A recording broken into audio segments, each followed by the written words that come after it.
Pledge of Allegiance, we will stand and have our invocation. Please stand. Pray. Heavenly Father, thank you this day. Thank you for letting us live in the great city of Northport. Lord, just be with each council person tonight as they make the decisions that they think would be best for our citizens. Lord, just give them wisdom and guidance. Lord, be with our police, our fire, our military. Lord, be with the leaders of our country.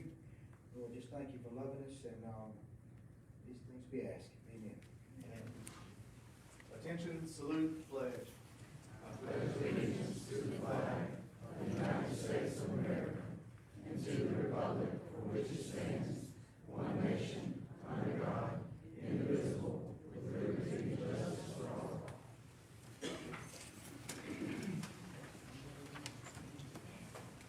Ms. Weld, call roll, please.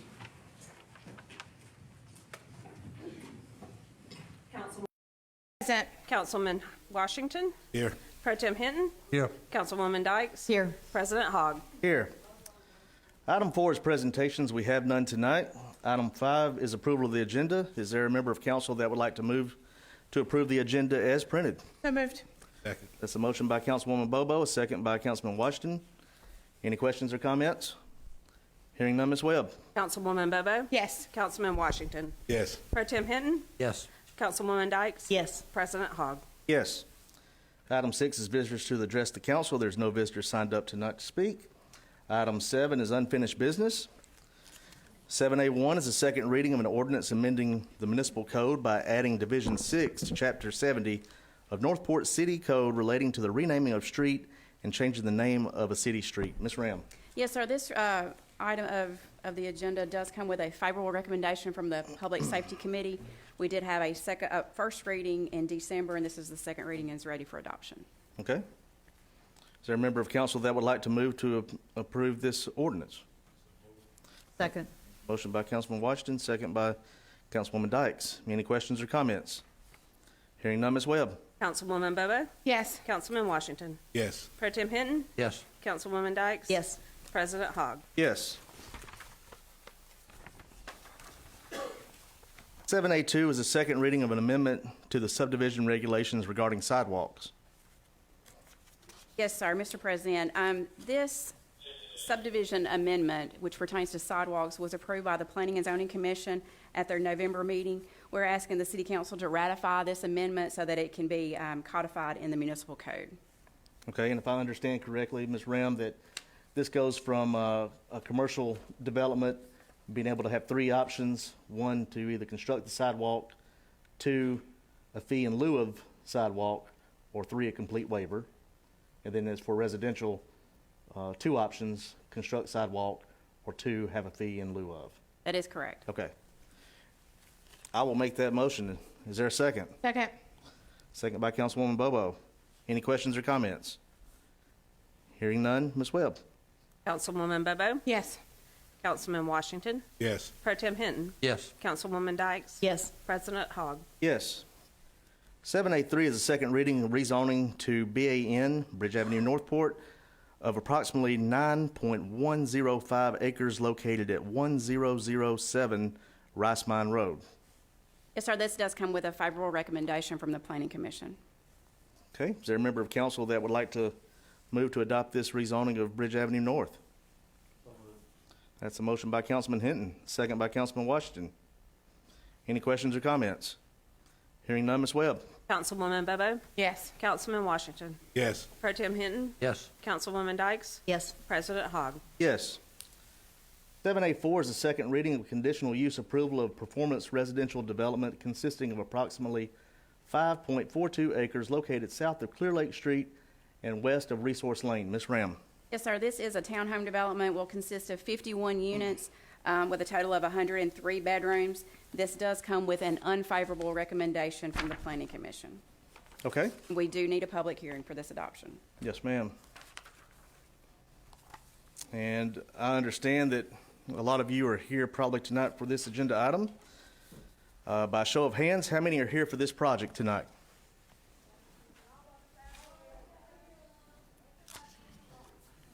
Okay, by show of hands, how many here are for this project? Okay. By show of hands, how many are here indifferent or just want to learn more about this project? And by show of hands, how many are here in opposition to this project? Everybody out here. Okay. Since this item calls for a public hearing, those wishing to speak for or against this item will have a chance to do so. However, in the essence of time and duplication of concerns, we will either grant one spokesman from each side for or against for an extended period of time, or we will grant numerous speakers from each side for or against for 3 minutes each with no duplication of concerned topic. Take, for instance, if your concern is traffic, we will only hear this topic once before going to the next person for a different concern. If after 30 minutes of combined speakers, we are still hearing different concerns, each additional speaker will be limited to 1 minute in the essence of time. How many are here to speak for this project? Okay. And how many are here to speak against? Okay. I want to personally thank all of the people that took the time to send letters or write emails to the city. All of these have been read, notes have been made, and presented to our staff. The concerns that have been mentioned to me by either phone, text, email, etc., are categorized into the following areas: traffic and safety, and this could either be through Northwood Lake, at Tiger Rock Resource Lane, or just congestion on Highway 69, the dam, connectivity to Northwood Lake, wildlife, wetlands and drainage, and also affordable housing issues. So that is what has been mentioned to me, that I have taken lots of phone calls and emails regarding those. But if you should wish to speak on these or others when we open the floor for the public hearing, please come to the podium, and there will be a sign-up sheet to fill out on the podium.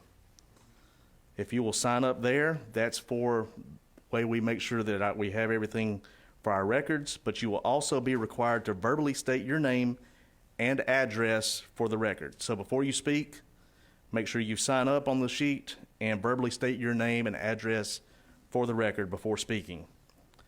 With that said, we will open the floor for the public hearing.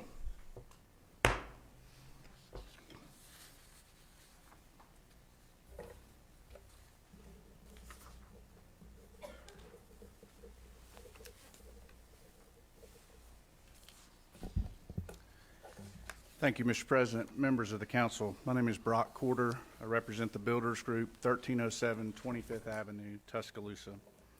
I do have a short presentation tonight that I want to run through. Just to, and some of this may be repeated from the Planning Commission for those of you that were at that meeting, but I do want to go through it so that you know who we are and what we're proposing tonight. So our project is called the Towns at Clear Lake. It's a new home community for Northport. I want to tell you a little bit about who we are as a company. We're a local company. We were founded in Northport in 2001. We've been here for 20 years. We have our roots in Northport. We're professionally involved in a lot of our organizations that have to do with home building. We've been leaders at the state and national level for the organization that represents the best of our business. We are residents of Northport. Myself and two of my partners live in Northport. And we have extensive community involvement in our community here. We're involved at Kentuck Little League, County High, with their sports programs, workforce development programs, which we believe strongly in, the Tuscaloosa County Economic Development Authority, which we believe benefits every citizen here, the Chamber of Commerce, and also Habitat for Humanity. As I said, we've been building in Northport for 20 years, and there's a short list of the communities that we've helped create in Northport. Some of you may live in them. Some of you may have lived in them. They are all communities that we are proud of and excited that we were able to play a part of in Northport. To give you a little history of our specific site that's up for consideration tonight, this site we purchased in 2014. It consists of two parcels. One parcel is 5.42 acres, and it is zoned and was zoned at the time we purchased it RM2. The other was a 1.37 acre parcel, and it is zoned RS1. It was also zoned that at the time we purchased. The project that's before you tonight is on the RM2 parcel. This existing zoning's been in place since 2014. And in 2013, as a condition of our contract and before we purchased the property, we did attempt a rezoning before the Planning Commission and the Zoning Board of Adjustment to downzone this to single-family residential with far less density than what you see today. We needed some variances to do that, and we went before the Zoning Board for those variances, and those variances were denied, so it made the single-family development unfeasible on this property. So we closed on the property knowing that it's zoned for multifamily, and then one day we'd be able to do multifamily, which is what we brought to you today. To talk about a few things with regard to our site, we do have a few wetlands on our property. It's not very much. It's about a half acre of the whole 5.42 acres. And we have a very, very small impact to the wetlands on our site. If you see the map in front of you, the blue area is designated as wetland. There are two small yellow marks, if you can see those. Those are the two areas that we impact. It represents less than 0.02 acres approximately that will be impacted. Those impacts will also be mitigated in the same watershed. That is a requirement of the Corps of Engineers for a nationwide permit. We've also heard some concerns about floodplain impacts, and I wanted to show this map as well. You see our site in the middle there with the hatch. The blue highlighted area is what's designated by the FEMA maps currently as floodplain. As you can see, that does not touch our site. We do not have any designated floodplain on our site. Those maps were revised as recently as 2007. Just below our site, and 2014 surrounding Northwood Lake.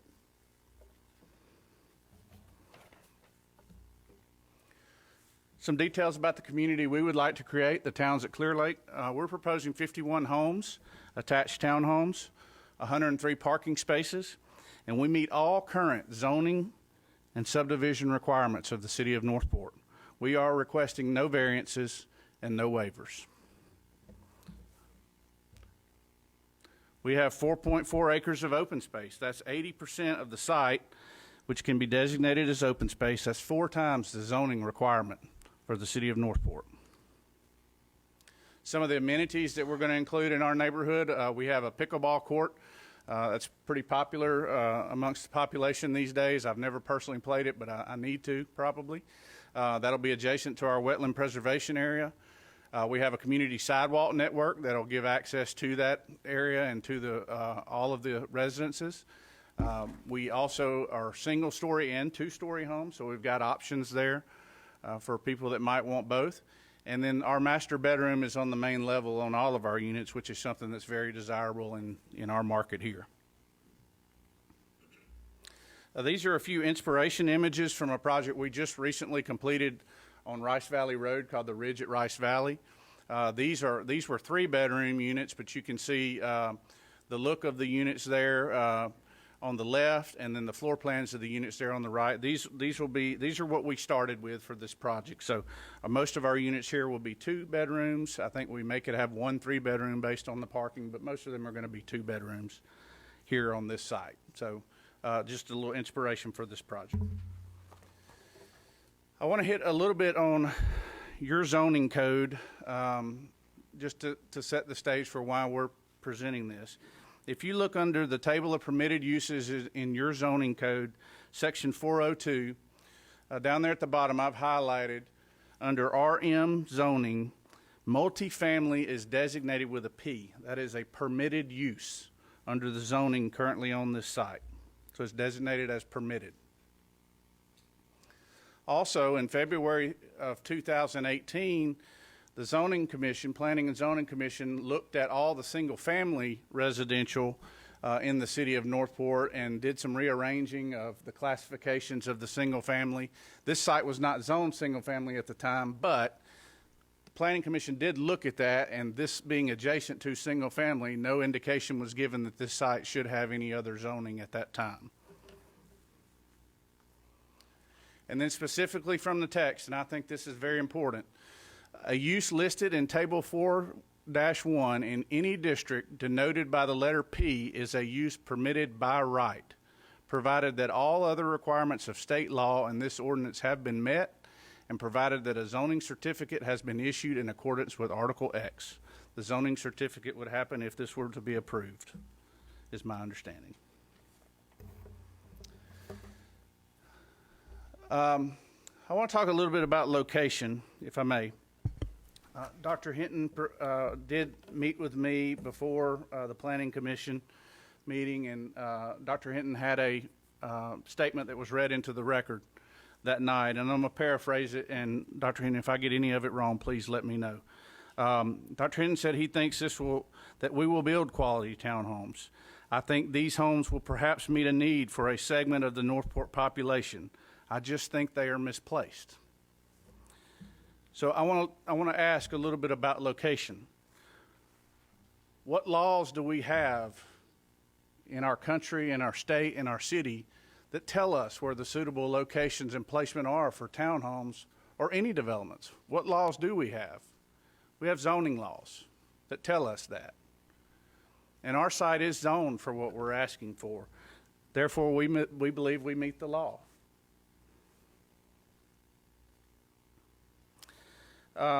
We have heard the concerns of our neighbors. They are plentiful. A lot of them are grouped into the same categories that Council President Hogg has already mentioned. I would like to mention some of the efforts we've gone through so far with the residents. We have had personal meetings with some of their representatives, some neighbors from Twin Lakes. We have actively engaged in some question and answer on Facebook. We've offered a large group meeting with the neighbors, and we have had multiple meetings with city staff and leadership to hear and address concerns of those. The concerns we have heard, again, as Council President Hogg said, traffic, environmental and wetlands, drainage, the dam, and property values. If I may hit on each one specifically. Our site generates approximately 5% of the number of daily trips currently generated by the entire Northwood Lake community, so the increase is not all that substantial. Clear Lake Street specifically, our original submittal for this project had a full connection shown to access Clear Lake Street, which was two ways, in, out, left, right turns. Everybody could come and go via Clear Lake Street. In some meetings with city staff and based on some of the conversations and comments that we heard from neighbors, we decided that probably wasn't something that was desirable. So we modified that plan. And the city was concerned about emergency vehicle access if we eliminated that road. So we worked out and agreed that we would do a one-way in off of Clear Lake Street, one-way in private driveway with emergency access for fire and first responders. That would also be gated. So the plan that's before you tonight has that, a private driveway, one-way in, emergency access only, gated. None of the traffic from our community would come and go on a daily basis to Clear Lake Street. Also, stations 1, 2, and 3, which are the most likely fire departments that would respond to anything that would happen here at this development, their quickest access to the site is going to be Highway 69 North. That's where most of them will come in. The only way that they would revert to the emergency access most likely would be if there's an accident or something obstructing the entrance coming from Highway 69 North onto Resource Drive.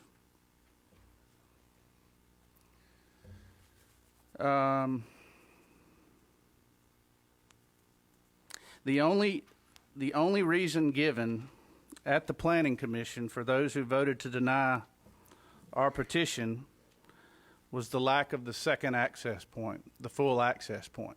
So we remain committed tonight. We will either do a full access, we will do the private emergency access, or we can do away with it altogether if that's what this council desires.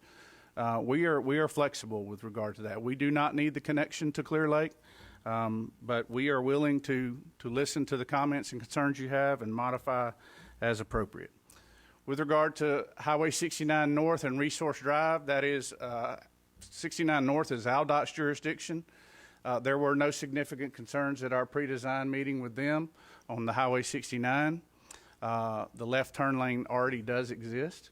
Some of the concerns that we've heard at the Planning Commission that were heard loud and clear was the amount of pedestrian traffic at Tiger Rock and the businesses there that are right there adjacent to Highway 69. We remain committed to come up with some kind of crosswalk system or something that helps keep those pedestrians safe as they cross that public road on Resource Drive. And if that's something that this council wants us to work with city engineering to do, then we are committed to doing that.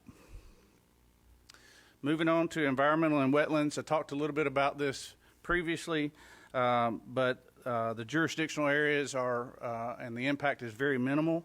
Other parts of environmental are erosion control. That's important. We do have to have a permit from ADM for construction best management practices plan and permit, so we will proceed with that if we're approved, and we will get that before we start with construction. There were no other environmental concerns or actions recommended by our consultant, and no other permits that are required to our knowledge. Drainage. Again, the site does not lie within any portion of the FEMA floodplain, but we do have to do a lot on our site to make sure we don't make it worse for our downstream neighbors. We will have underground detention on site that will meet the City of Northport regulations and ensure that post-development runoff does not exceed pre-development runoff. That is a requirement of your city and one that we will happily meet.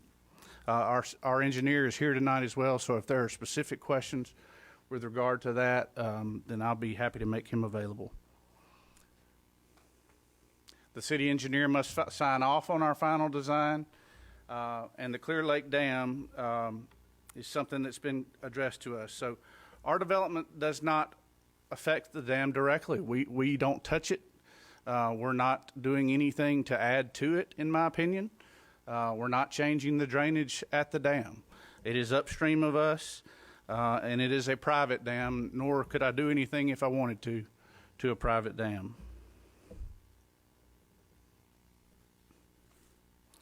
Property values. So this is a tricky one. I have to rely a little bit on my experience and knowledge of the real estate market to give you my opinion here, and I know that people may disagree with it.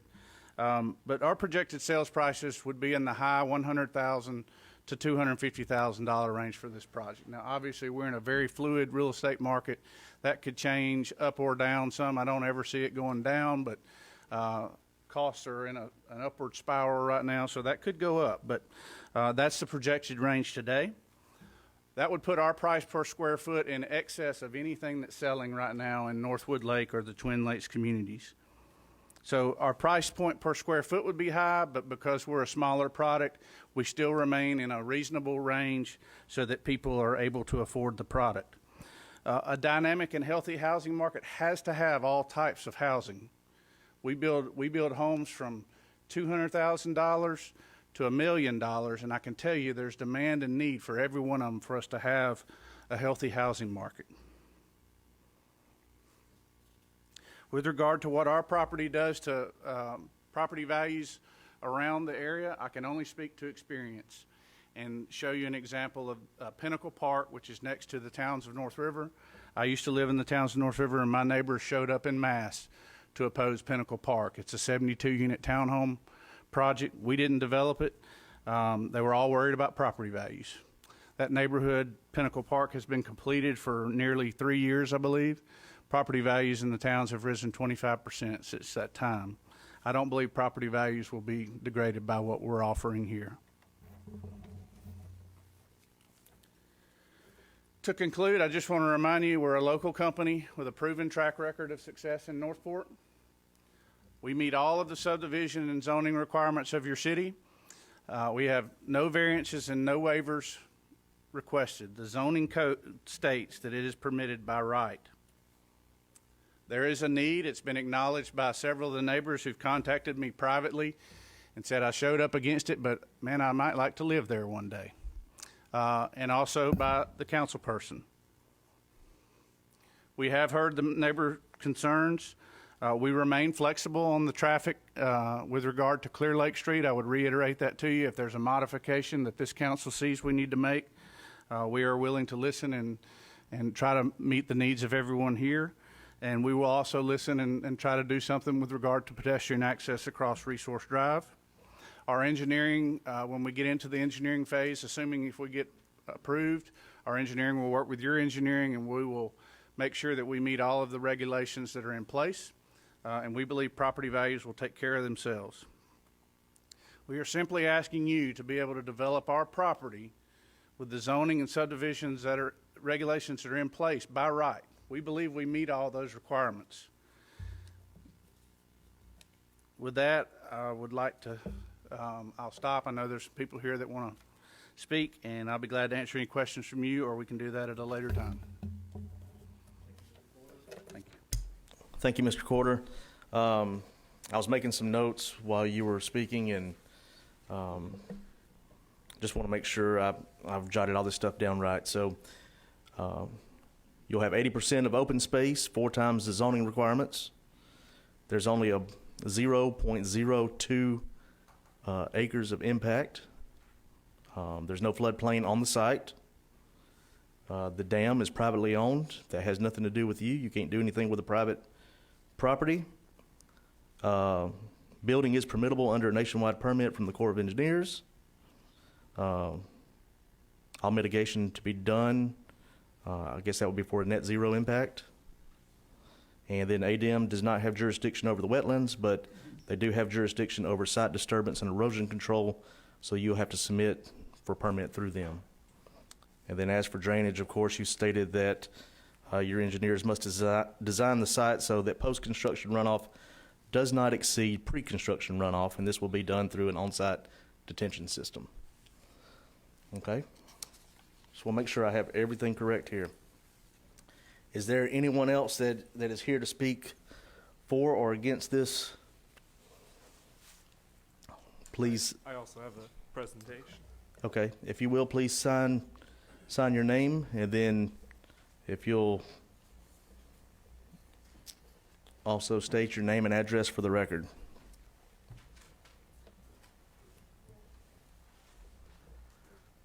Armin Amerkanyan, 908 55th Street.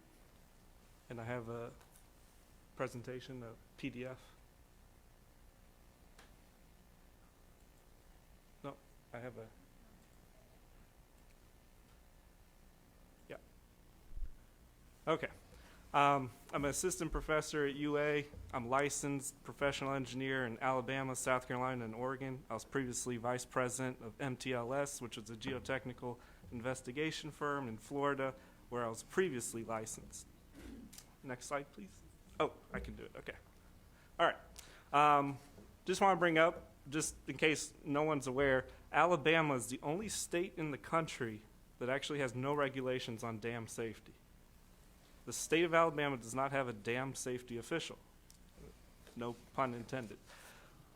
It's extremely difficult in Alabama, because there is no regulation, to compel a private landowner to address any deficiencies with an existing dam.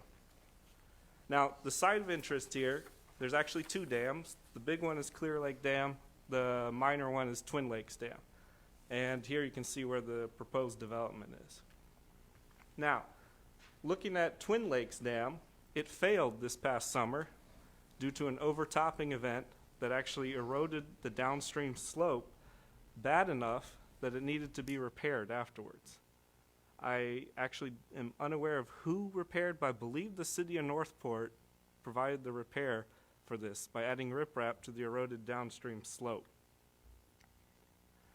Now, that wasn't the only issue with this dam. And again, this is the smaller of the 2 dams.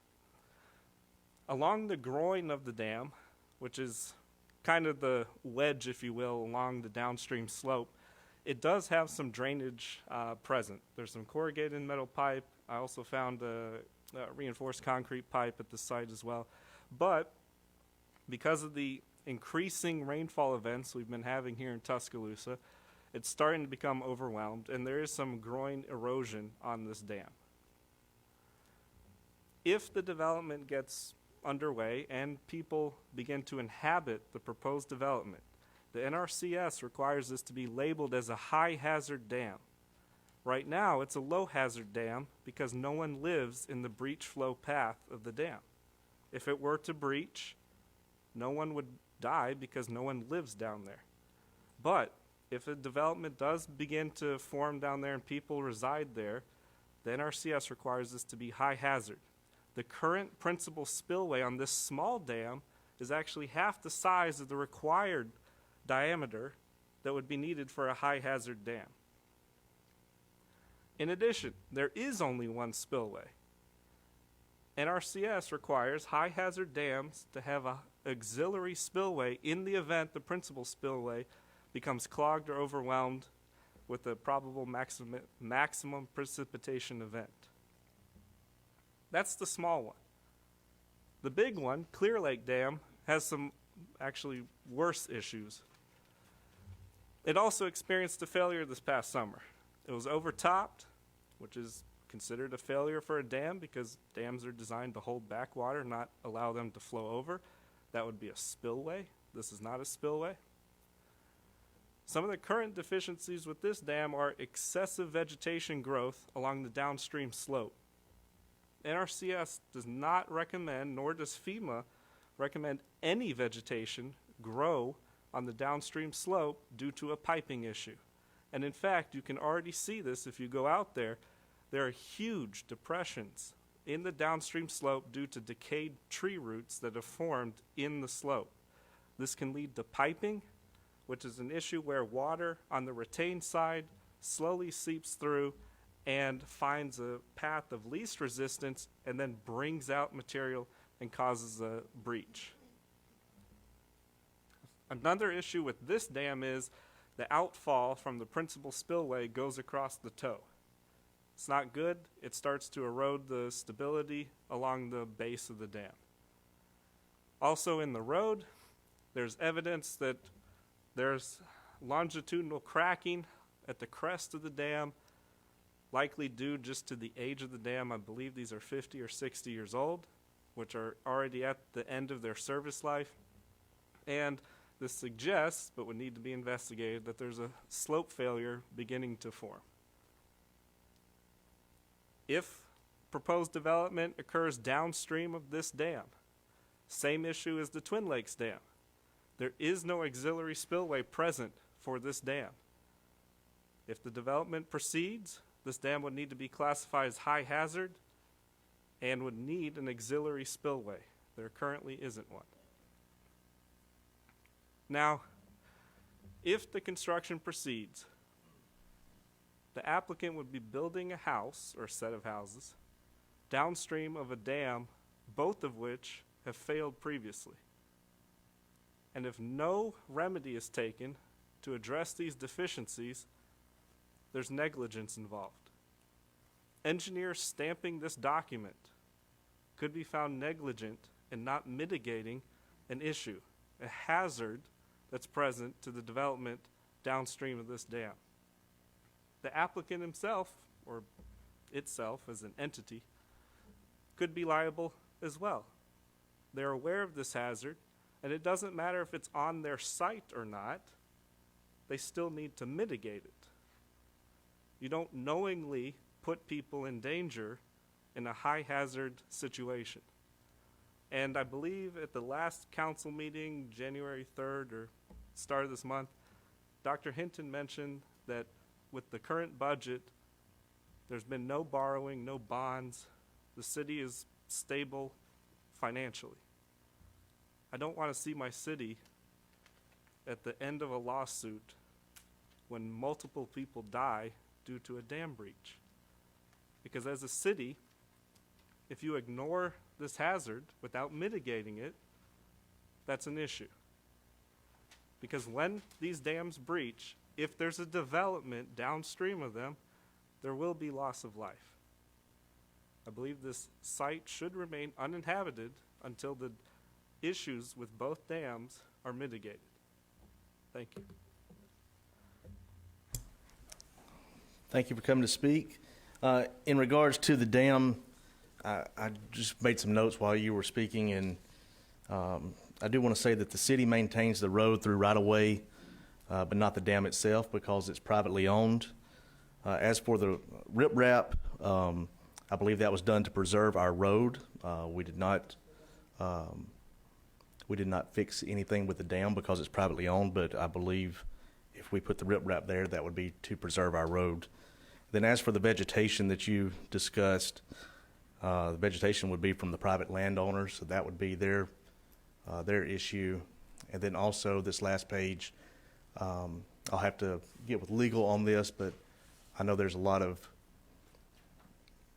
what-if scenarios here, and talking about liability and also negligence and damages, et cetera. So, legal, can you give some clarification on dam issues? Briefly, the Northwood Lake Dam, or river, or the lake, that dam is privately owned by the homeowners association. We have a right of way across that. We don't inspect or maintain that dam. The same is true for these two lakes. They're owned by the property owners around the lake. We don't own the dams. We do have right of way to go across them. And we can, by state law, we can maintain our right of way. We cannot inspect or maintain the dams. So if repairs needed to the dams, the owners need to do that. In this case, it would be the owners of the two lakes. And if they don't repair the dams, then the easiest solution is to simply drain the lakes, and then there's no danger. But that's a decision that, at least at this point, the owners would have to make, whether they want to do any needed repairs or simply drain the lake to remove any liability. Yes, if this is, so, Mr. Davis, as you're saying, if this is actually an issue and the soil is bad or the dams are bad, that is going to be a private issue with the landowner, and they either need to correct their issue of their privately owned dam, or that the drainage of the lake would be acceptable. But if this is a huge concern of the residents, and based on the concerns of instability of the dam and the ground, should the city close the road until the private landowners of the dam fix any and all defects at their expense?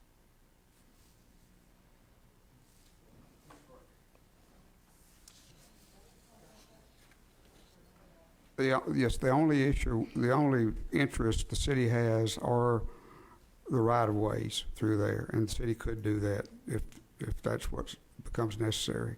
Okay, that's what I just wanted to know, because if it's such a big issue that we need to make sure that our residents are not going over a road that's going to be unstable or there's an issue until that's corrected by the landowner. Can I continue, or can I address that comment? Say that again? Can I address what you're saying? Sure, go ahead. Okay.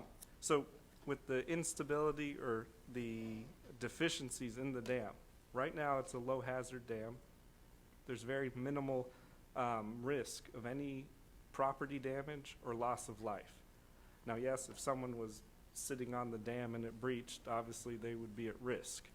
Now, in terms of going forward, yes, the city may not have any legal liability, but I also bring up the engineers that would be stamping this, and the applicant mentioned he's been here 20 years.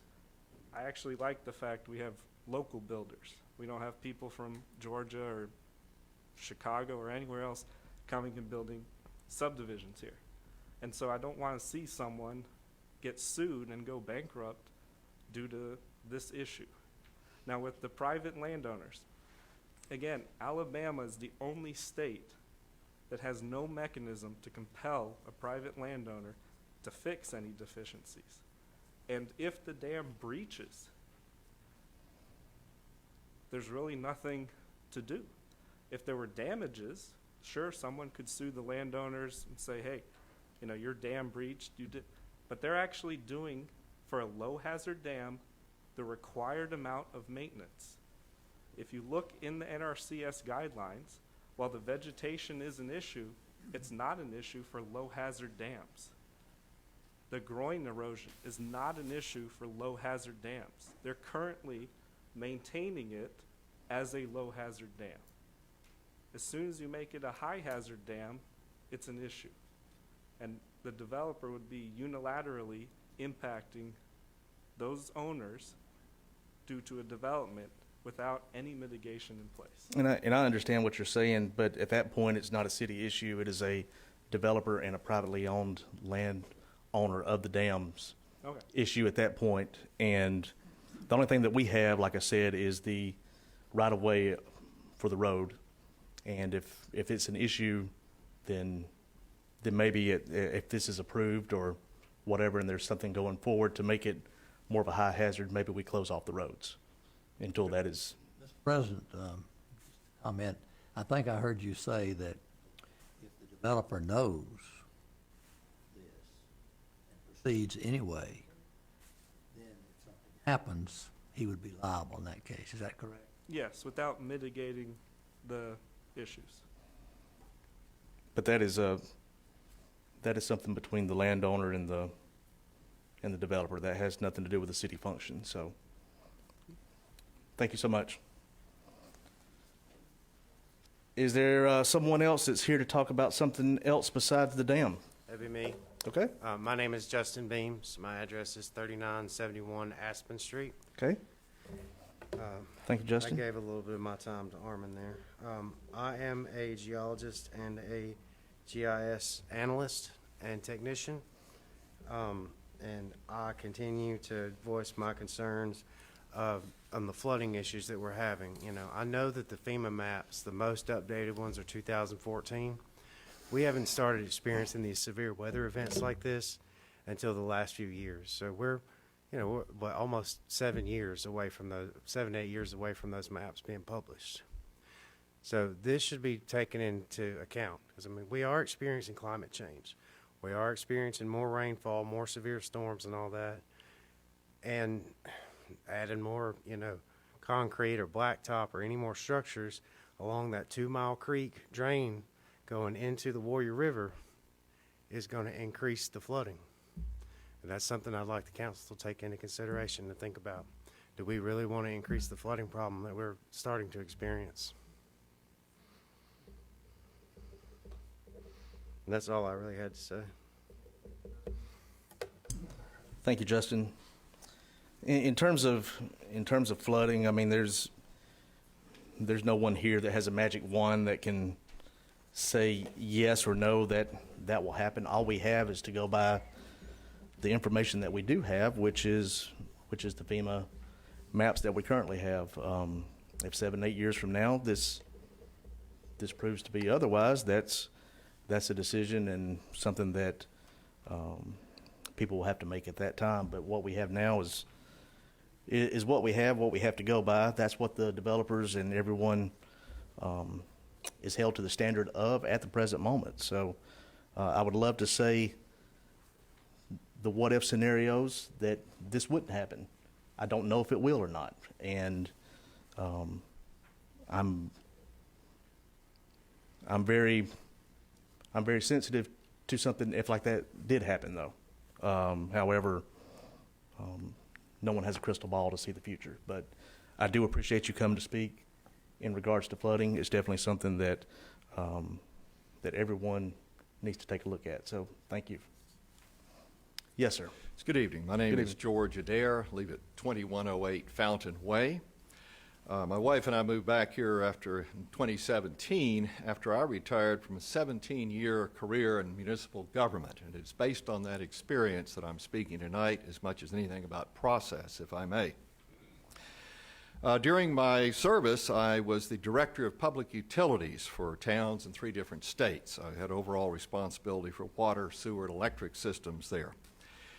And one of the many things that I learned from my time in city government is how important it is for elected officials such as yourselves to listen to the people that you serve.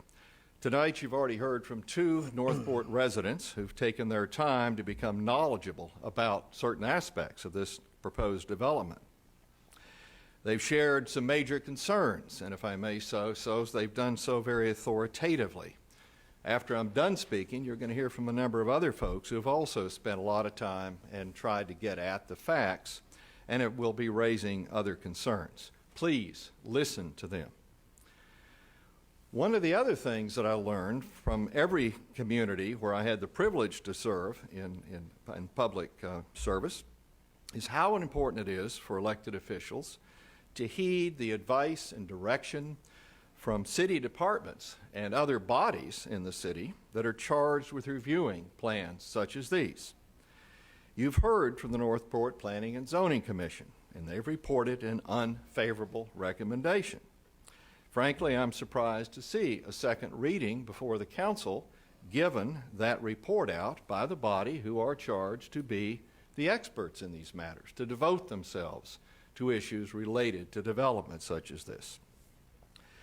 It is unfortunate that they didn't include in their report to you their findings regarding the many issues that were raised at the Planning and Zoning Commission about the project. Had they transmitted those concerns to you, and I believe had they run these down and looked into them, that it would be evident why this project should not go forward. Should the project come before Planning and Zoning Commission again, we can only hope that they will fully investigate all of the issues raised. Certainly the first speaker tonight was enough to cause deep concern. And I certainly don't presume to be a lawyer, but I suspect that there are more intricacies to possible liability for the city that go far beyond whether or not it simply owns the road on the dam. But I do not wish to reiterate the earlier speaker.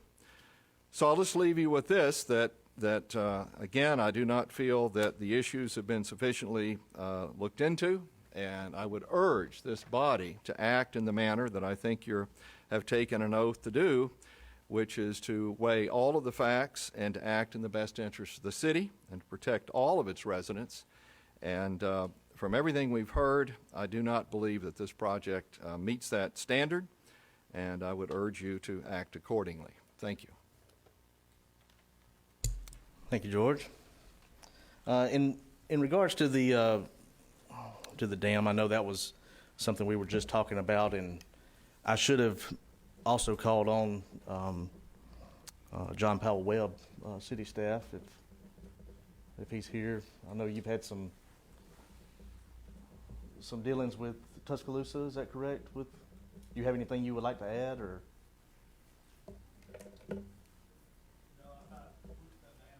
Okay.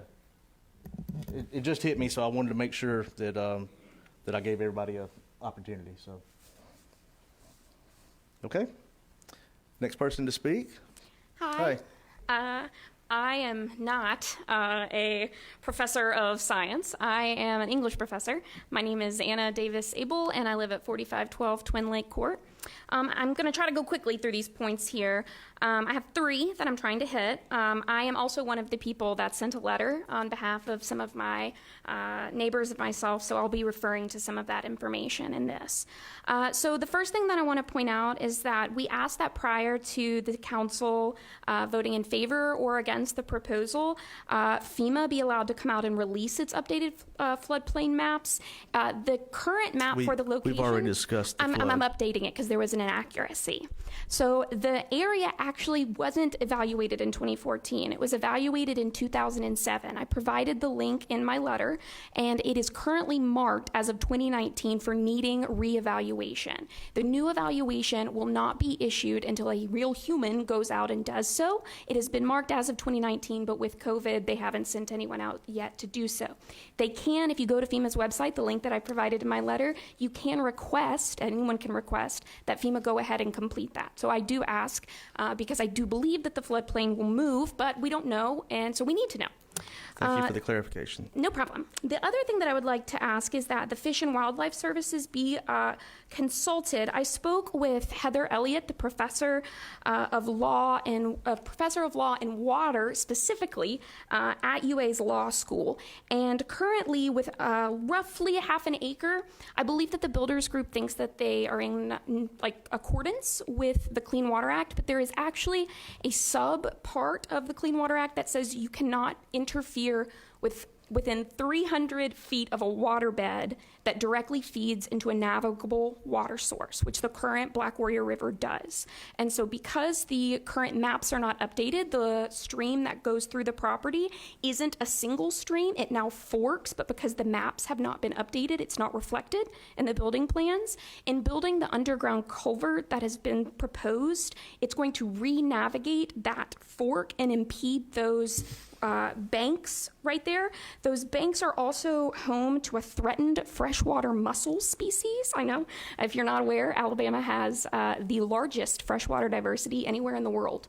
And one of those mussels is in this bed, as well as the rare southern walleye fish, which is directly feeding in the Black Warrior, which goes through this waterway. The last thing that I would like to point out is in relation to the connected road. If it connects to Clear Lake Road, that was one of the things that was proposed. The road currently was grandfathered in, but according to the City of Northport's regulations for streets, section 611, which was also linked in my letter, in order for a new road to be attached there, the current road is going to need concrete gutters and sides, which it currently does not have. And in order to support the building vehicles, the dump trucks, those kinds of things, it's going to need update, and that is the road that the city is responsible for. Had a couple other things that were in there, but just wanting to go on record that we are really worried about the loss of life, and we wanted to be noted that we have brought that to the city's attention.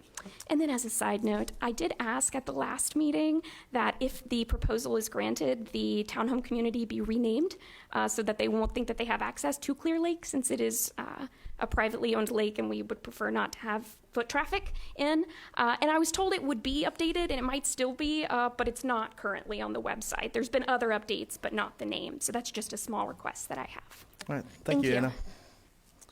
So far we've heard in opposition, we've heard concerning the dam, we've heard flooding, we've heard wildlife, and then as Ms. Davis-Abel stated, the connectivity there to Clear Lake. So dam, flood, wildlife, and connectivity. Is there anything else that anyone would like to come speak for or against this project?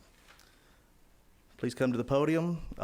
If you will, write down your name and address for the record, and then also state your name and address for the record. Okay, I'm going to sign this after I speak, please. Yes, ma'am. Okay, because I want to have access to the time. Yes, ma'am. Good evening, everyone. My name is Sandra Hunter Hample. For over 4 decades, my husband, Ron Hample, and I have lived at 4500 Twin Lakes Court. Our property is located, our house is located on the property that is adjacent to Clear Lake Street, and the backside of our property is on the larger of the 2 Twin Lakes. So that gives you an idea where we live. Let me begin by thanking all of you for giving me the opportunity to speak to you tonight on one of many concerns that I have as a citizen of Northport concerning the development of these 51 townhomes south of Clear Lake Street. I've lived in Northport all my life. For over 50 years, I've been an educator in Tuscaloosa County, having taught mathematics at Tuscaloosa County High School, and then being a school administrator at Collins Riverside Junior High. There at Riverside, I had the privilege of working with teachers, my staff, school parents, and in this audience this afternoon or tonight, there are people that I have taught and worked with for many, many years. I come to you tonight to tell you that we all have a common goal here, whether we believe it or not. We look around at everybody, and we all want the best for the city of Northport. We as citizens expect that from all of us. We want to be proud of this city. We want to attract people to move here, to come and live, build their homes, and rear their children here. That is a common goal. That's your goal. Okay? Further, in respect to all of us here tonight, we want the very best for our prized assets, our children. We want them to live in a safe environment, and we want to do everything in our power to make sure for their safety and their well-being. After all, they are the future of this city. Now, let's stop to think a minute about the construction of the 51 townhomes at Twin, south of Clear Lake Street. In these homes will be children living there. They're going to have to, more than likely, get on a school bus that comes out of the the exit onto 69 from Resource Drive. They will be coming out that exit 5 times a week during the school year, which typically on a school year calendar in Alabama, and especially for this area, typically is 180 days if they attend every day. Twice daily, these children, along with their bus driver, will be placed at a very dangerous risk traveling on a school bus, coming out in the school day during some of the busiest times on Highway 69. They will be traveling to 5 schools that are zoned for these townhouses. And I want you to mentally picture where these schools are and think about this. At the southernmost point is Collins Riverside Middle School. Miss Sandra, your 3 minutes I have come about up. 2 more sentences if you'll let me. Yes, ma'am. The 5 schools, I'm going to name them in a hurry because I want you to realize where they are if you don't already and you know them. But think about your child riding there. Okay, those 5 schools, Collins Riverside Middle School, Lloydwood Education Center, Eccles Middle School, Fawcett Vestavia Elementary School, and possibly Tuscaloosa County High School. Imagine that you are a parent of one of these children riding on that school bus every day. I want to ask you, do I want to place my child at risk coming out on Highway 69 at those times?